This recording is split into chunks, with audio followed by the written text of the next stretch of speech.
Ju përshëndes. Në fakt do duhet të ishte hapur sot aksi kombëtar Librazh Po-Gradec, por për shkak të zhvillimeve të orëve të fundit dhe rëndimit të situatës në zonën e njohur ndryshe si Arat e Gurrës,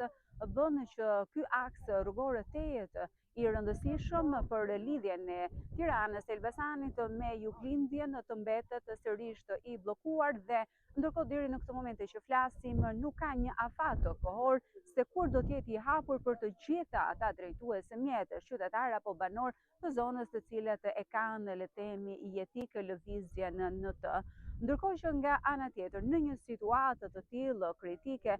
autoritetet shqiptare, pra institucionet shqiptare janë duke parë të udhës përdorimin e rrugëve alternative. Një prej këtyre rrugëve është rruga e Spatharit, e përdorur gjërësisht këto 3 ditët e fundit edhe nga drejtuesit e mjetëve dhe pse paraqet një infrastrukturë të vështirë. Ndërkohë që një tjetër alternativë është edhe rruga e Dragostunjës.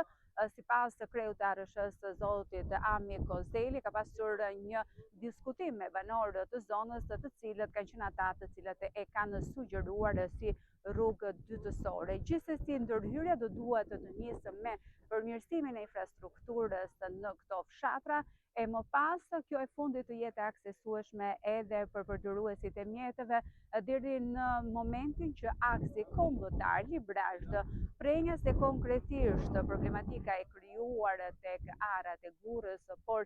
edhe pjesës më pas të Urës të kemi një rikonstruksion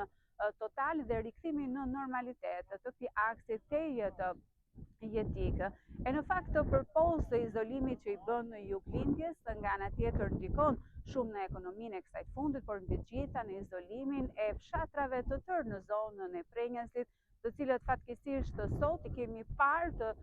përshkrojnë edhe kodrinat malore, dhe pse në prezencë të burimeve ujore shpeshherë edhe të vështira apo të rrezikshme për të shkuar kështu drejt banesave të tyre apo anasjellës. Një kosto edhe ekonomike e banorëve të cilët vinë me mjetët apo taksi deri në një pjesë të rrugës dhe më pas do duhet të ndryshojnë mjetët e tyre. Duke parë situatën në terren, aktualisht është duke u punuar nga ana e OST-s për të spostuar linjën e tensionit që gjendet në zonë, përpasoj disa fshatra në Librazh dhe Prenjas janë pa energji elektrike pasi është bërë mundur stakimi i linjës për arsye sigurie, ndërkohë që edhe ne ju sillim këtë raportim rreth 1 kilometër nga Arat e Gurrës, gjithashtu për arsye sigurie. Janë të shumta forcat e policisë të cilat gjenden në terren për të ndaluar jo vetëm lëvizjen e mjetëve të cilat sikundër dhe e kemi thënë më herët që prej 3 ditësh nuk kryhet në këtë aks rrugor, por edhe ndalimin e lëvizjes gjithashtu të këmbësorëve duke siguruar apo duke parë situatën e cila vijon që të jetë e rrezikshme dhe kritike. Kjo është situata dhe panorama që unë ju sjell deri në këto momente nga zona e njohur tashmë prej 3 ditësh, Arat e Gurrës,